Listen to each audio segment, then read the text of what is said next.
नमस्कार मित्रहरू।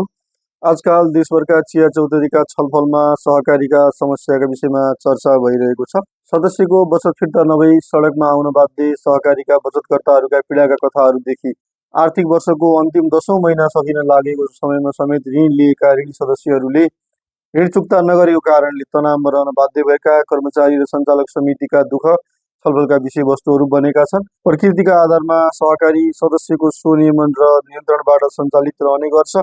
राज्यको नियन्त्रणभन्दा पनि सदस्यको नियन्त्रण रहनु यसको मौलिक विशेषता हो।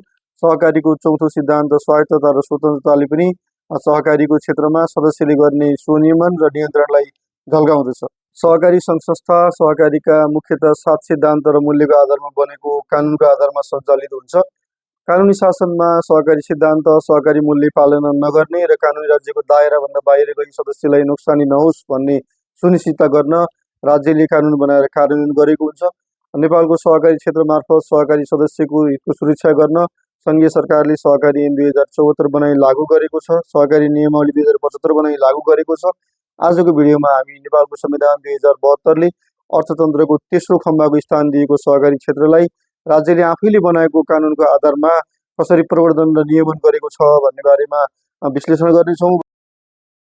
राज्यका प्रमुख 3 निकाय सहकारीको तालुक मन्त्रालय, भूमि व्यवस्था सहकारी तथा गरिबी निर्माण मन्त्रालय, सहकारी विभाग र सहकारी प्रशिक्षण तथा अनुसन्धान केन्द्रको बारेमा कसरी राज्यले चलाइरहेको छ भन्ने बारेमा चर्चा गर्ने प्रयास गर्नेछौँ। सहकारी क्षेत्रको प्रवर्धन र सहकारी क्षेत्रको नियमन गर्नका लागि नेपालमा सङ्घीय सरकार मातहतमा भूमि व्यवस्था सहकारी तथा गरिबी निर्माण मन्त्रालय रहेको छ। उक्त मन्त्रालयभित्र सहकारी क्षेत्र हेर्नका लागि सहकारी व्यवसाय प्रवर्धन तथा सङ्घ संस्था समन्वय शाखा रहेको छ। उक्त शाखामा कर्मचारीको दरबन्दी हेर्ने हो भने 3 जना कर्मचारीको व्यवस्था गरिएको छ। सहकारी ऐन 2074 को दफा 138 मा सहकारी शिक्षा सम्बन्धी व्यवस्था उल्लेख गरिएको छ, जसमा नेपाल सरकारले विद्यालय तहको पाठ्यक्रममा आधारभूत सहकारी ज्ञान समावेश गर्नुका साथै सहकारी विद्यालय र विश्वविद्यालय अन्तर्गत सहकारी संकाय वा शिक्षालय स्कुल अफ कोअपरेटिभ स्थापना गर्न आवश्यक सहयोग गर्न सक्नेछ भन्ने व्यवस्था गरेको छ। यो व्यवस्था अनुसार 6 वर्षको अवधिमा नेपाल सरकारले कक्षा 10 को सामाजिक शिक्षा विषयमा पेज नम्बर 239,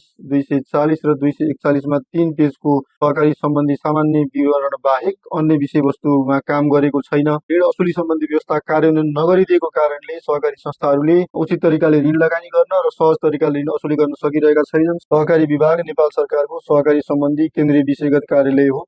केन्द्रीय विषयगत कार्यालयका रूपमा सहकारी विभागले धेरै कामहरू गर्नुपर्छ। सहकारिताको विकासका लागि राष्ट्रिय नीति तर्जुमा तथा कार्यान्वयन पुनरावलोकनमा मन्त्रालयलाई सहयोग पुर्याउने, सहकारी सङ्घ संस्था तथा ब्याङ्कहरूको अनुगमनका लागि नेपाल राष्ट्र ब्याङ्कसँग समेत समन्वय गरी मापदण्ड, कार्यविधि, निर्देशिकाहरूको विकास गरी मन्त्रालयबाट स्वीकृत भए बमोजिम कार्यान्वयन गर्ने, सहकारी सङ्घ संस्थाको नियामक निकायको हैसियतमा सम्पत्ति शुद्धिकरण निवारण सम्बन्धी कानुनको कार्यान्वयन सम्बन्धी कार्य गर्ने, स्थानीय तह तथा प्रदेश सरकारसँगको समन्वयमा एकीकृत सहकारी व्यवस्थापन सूचना प्रणालीको माध्यमबाट सहकारी सम्बन्धी राष्ट्रिय तथ्याङ्क सङ्कलन गर्ने लगायतका अत्यन्त धेरै कार्यहरू सहकारी विभागले गर्नुपर्छ। त्यस्तै गरी सहकारी ऐन 2074 को दफा 100 मा वार्षिक प्रतिवेदन पेश गर्नुपर्ने भनेर सहकारी विभागका प्रमुख रजिस्ट्रारले गर्नुपर्ने कामको सूचीहरू दिएको छ। सहकारी नियमावली 2075 को दफा 76 मा पनि रजिस्ट्रारको काम कर्तव्य र अधिकारका विषयमा धेरै विषयवस्तुहरू छन्। त्यसमध्ये एउटा महत्त्वपूर्ण काम हेर्ने हो भने सहकारी विभागका रजिस्ट्रारले हरेक वर्ष देशभरि रहेका सहकारी संस्थाहरूको विवरण, अनुगमन गरेका सहकारी संस्थाको सङ्ख्या तथा आर्थिक कारोबारको विवरण, नियम विनियम तथा आन्तरिक कार्यविधि पालनाको अवस्था लगायतका धेरै विषयवस्तुहरू समेटेर वार्षिक प्रतिवेदन प्रकाशित गर्नुपर्छ। तर सहकारी विभागकै वेबसाइट हेर्ने हो भने 2077 सालमा सहकारी झलक भनेर सहकारी सङ्घ संस्थाको तथ्याङ्क प्रकाशन गरिसके पछाडिका 3 वर्षमा नयाँ कुनै प्रतिवेदन प्रकाशन गर्न सकेको पाइँदैन। सहकारी विभागमा एक रजिस्ट्रार सहित 30 जना कर्मचारीको दरबन्दी रहेको सहकारी विभागले प्रकाशन गरेको प्रतिवेदनमा देखिएको छ। देशभरि रहेका 31,373 सहकारी निरीक्षण गर्नका लागि विभागमा जम्मा 30 जना कर्मचारीको व्यवस्था गर्नु कतिको समय सान्दर्भिक छ, राज्यले सहकारीलाई कतिको लगानी गरेको छ भनेर हेर्नका लागि पर्याप्त हुन्छ। नेपाल राष्ट्र ब्याङ्कले समग्र वित्तीय संस्थाको अनुगमन निरीक्षण गर्छ। 155 वटा वित्तीय संस्थाका 11,567 वटा शाखालाई अनुगमन निरीक्षण गर्न नेपाल राष्ट्र ब्याङ्कमा 1082 जना कर्मचारीको दरबन्दी रहेको छ भने सहकारी विभागले 31,000 भन्दा बढी संस्थाको अनुगमन निरीक्षण लगायतका धेरै नियामकीय कार्य गर्नुपर्छ, जसमा दरबन्दीको सङ्ख्या जम्मा 30 जना छ। सहकारी विभागले पाएको जिम्मेवारी र सहकारी विभागमा उपलब्ध साधन स्रोत हेर्ने हो भने राज्यले सहकारी क्षेत्रलाई अवहेलना गरेको, सहकारी क्षेत्रको विकासमा उदासीनता देखाएको स्पष्ट हुन सकिन्छ। सहकारी प्रशिक्षण तथा अनुसन्धान केन्द्र नेपाल सरकारको सहकारी सम्बन्धी प्रशिक्षण तथा अनुसन्धान गर्नका लागि स्थापित कार्यालय हो।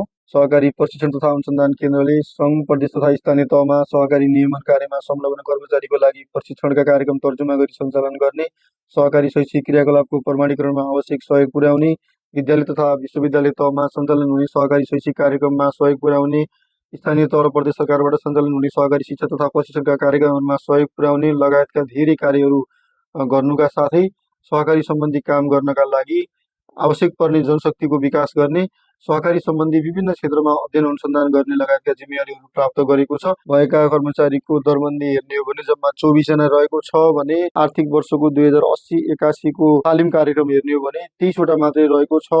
यसबाट अनुमान गर्न सकिन्छ राज्यले सहकारी क्षेत्रको विकासका लागि कतिको लगानी गरेको छ। तीनवटै कार्यालयको हालसम्मको प्रगति हेर्ने हो भने नेपाल सरकारले सहकारी क्षेत्रको विकासका लागि पर्याप्त लगानी गरेको अवस्था देखिँदैन। नेपालको जनसङ्ख्याको करिब 25%, बालिग जनसङ्ख्याको करिब 36% जनतालाई समेट्ने सहकारी क्षेत्रमा हालसम्म गरेको लगानी पर्याप्त नभएकै कारणले सहकारी क्षेत्रमा विभिन्न खाले घटनाहरू घटेका हुन्, नराम्रा खबरहरू सुनिन थालेको हो। राज्य मार्फत लगानी गर्नका लागि सीमित साधन स्रोत भएको देश नेपालमा र नाफाका लागि मात्रै काम गर्ने निजी क्षेत्रका विशेषताका बीचमा विपन्न गरिब सीमान्तगिरी जनतालाई सहकारीको सङ्गठन मार्फत आबद्ध गर्दै उनीहरूलाई सिप सिकाउँदै उनीहरूलाई पुँजी हस्तान्तरण गर्दै उनीहरूलाई प्रविधि हस्तान्तरण गर्दै गरिबी निवारण गर्नका लागि उनीहरूको आम्दानी वृद्धि गर्नका लागि सहकारी क्षेत्र महत्त्वपूर्ण क्षेत्र बन्न सक्छ भन्ने उद्देश्यका साथ नेपालको संविधान 2072 राज्यका नीति निर्देशक सिद्धान्त अन्तर्गत सहकारी क्षेत्रलाई जुन महत्त्व दिएको छ, सहकारी क्षेत्र मार्फत राज्यले विपन्न जनतालाई, सीमान्तगिरी जनतालाई, शिल्पी जनतालाई सहकारी क्षेत्र मार्फत जसरी जोड्ने एउटा उद्देश्य लिएको छ, त्यो उद्देश्य पुरा गर्नका लागि राज्यको अझै लगानी बढ्न जरुरी छ।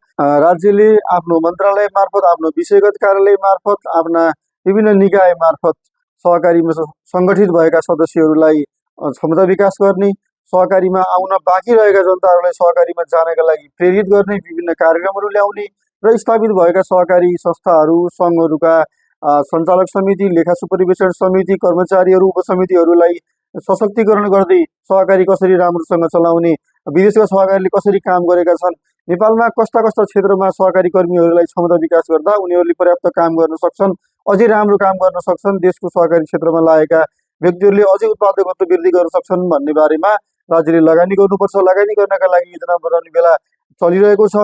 अहिले योजना निर्माणको बेला चलिरहेको हुनाले सङ्घीय सरकारले संविधानमा दिएको महत्त्व जत्तिकै आर्थिक रूपमा यस क्षेत्रमा लगानी गरेर, सहकारी क्षेत्रमा लगानी गरेर मात्रै सहकारी मार्फत संविधानले लिएको उद्देश्य पुरा गर्न सकिन्छ। यो भिडियोमा प्रस्तुत भएका विषयहरू तपाईँहरूलाई कस्तो लाग्यो आफ्नो प्रतिक्रिया कमेन्ट बक्समा गएर लेखिदिनुहुनेछ भन्ने मैले आशा र विश्वास लिएको छु। भिडियोलाई तपाईँले लाइक गरेर, च्यानललाई सब्सक्राइब गरेर मलाई सहयोग गरिदिनुहुन्छ भन्ने मैले आशा र विश्वास लिँदै आगामी भिडियोमा पुनः भेट्नेछ।